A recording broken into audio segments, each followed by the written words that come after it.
Au deuxième chapitre du Conseil de ministres de ce jour, relatif au point d'information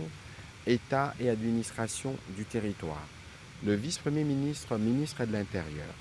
des sécurités, décentralisation et affaires coutumières, a présenté au Conseil le rapport sur l'État et l'administration du territoire national. Au cours de la semaine qui s'achève, l'état d'esprit de la population a été notamment marqué par des divers commentaires et réactions de l'opinion consécutifs à la libération et au transfert des 15 détenus affiliés à l'AFC M23 par le gouvernement de la République le 6 août 2026 avec l'accompagnement du Comité international de la Croix-Rouge dans les cas des mécanismes de Doha, Qatar et Montreux en Suisse. Au sujet du banditisme et de la criminalité,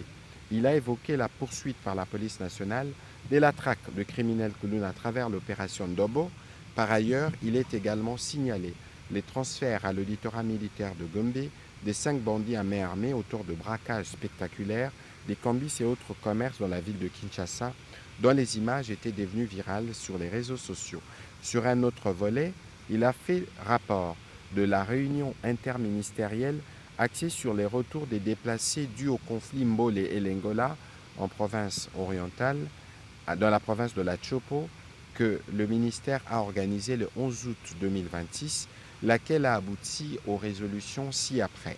La construction des 250 maisons pour accueillir 250 ménages, la construction et la réhabilitation des écoles et centres de santé, des forages pour la desserte en eau potable. Les FONAREV s'est aussi engagé en mettre en œuvre ces 3 résolutions sur base de sa feuille de route validée et consolidée. Une mission officielle sera déployée la semaine prochaine pour identifier les sites devant accueillir ces ouvrages. Les ministères sectoriels vont chacun, en ce qui le concerne, intervenir dans la limite de leurs compétences.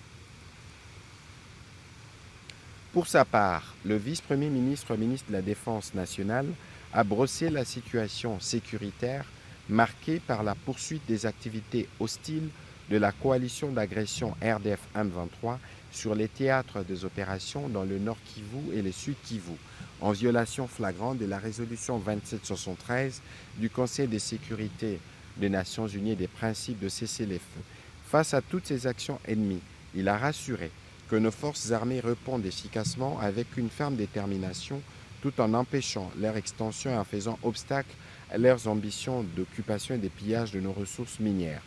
Dans la quête d'un retour définitif de la paix en Ituri, le gouverneur militaire, dans une approche civilo-militaire, a entamé son itinérance par les territoires des Djougou, épicentre de la violence de groupes armés, en vue de sensibiliser la population pour le retour des déplacés internes dans leur milieu d'origine et leur désolidarisation avec les éléments réfractaires au PDD-RCS. Entre-temps, la traque s'est poursuivie contre les ADF affiliés à l'État islamique dans les territoires de Mambasa ainsi que contre la CRP de Thomas Lubanga. Avec la résurgence des attaques des insurgés Bakata Katanga contre les positions des FARDC dans le Haut-Katanga, des mesures de renforcement opérationnel ont été prises pour neutraliser leur activisme.